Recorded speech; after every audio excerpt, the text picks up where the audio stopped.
खिलौनों की तरह बिखरे ये ट्रेन के डिब्बे, अपनों की तलाश में लोग, जगह जगह खून से लाल हो चुकी ये पटरियां और यात्रियों का बिखरा हुआ ये सामान, ये मंजर बताने के लिए काफी है कि ट्रेन हादसा कितना भयानक हुआ होगा। ये मंजर है भारत के भीषण ट्रेन हादसों में से एक का। 2 मई के शाम को उड़ीसा के बालासुर जिला में 3 ट्रेनें हादसा का शिकार हो गई।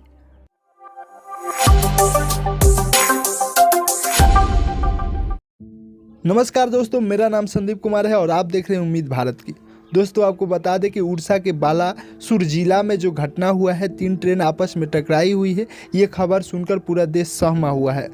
ये घटना सबसे बड़ी घटना है अभी तक ले भारत के रेलवे में जितने भी घटना हुआ था, रेल घटना हुआ था, उसमें से सबसे बड़ा घटना ये वाला हुआ है। आपको बता दें कि 300 से ज़्यादा लोगों का मौत हो चुका है और 900 से ज़्यादा लोग घायल हुए हैं। आपको बता दूं कि घायल लोगों का इलाज नज़दीकी के अस्पतालों में चल रहा है और ये जो आंकड़ा निकल के आ रहा है, सरकार के आंकड़ा के अनुसार मैंने आपको बताया कि 200 से ज़्यादा लोगों का मौत हो चुका है और 900 से ज़्यादा लोग घायल हुए हैं, जिनका इलाज अभी नज़दीकी अस्पतालों में चल रहा है। लेकिन आशंका ये जताया जा रहा है कि मरने वालों की संख्या ज़्यादा है, 200 से बहुत ज़्यादा है और 900 से ज़्यादा घायलों का संख्या है।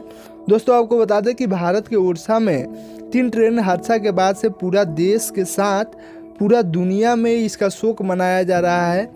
सभी लोग दुखी है। सबसे बड़ी ये दुर्घटना हुआ है, रेल घटित घटना हुआ है। आपको बता दें 3 ट्रेन कभी टकराई नहीं हुई थी। 3 ट्रेन अभी क्षतिग्रस्त हो गई है और इतने लोगों का मौत हो चुका है और कितने लोग घायल हो चुके हैं और ये घटना सुनते ही पूरा देश में मातम सा छा गया है। दोस्तों, आपको बता दें इस घटना के बाद से पूरा दुनिया से भारत को सांत्वना मिल रहा है कि हम आपके साथ हैं। ये जो घटना घटित हुआ है बहुत दुखनीय घटना है और इस घटना में हर पल आपके हम साथ हैं, आपके लोगों के साथ हैं हम। तो नमस्कार, आप देख रहे थे उम्मीद भारत।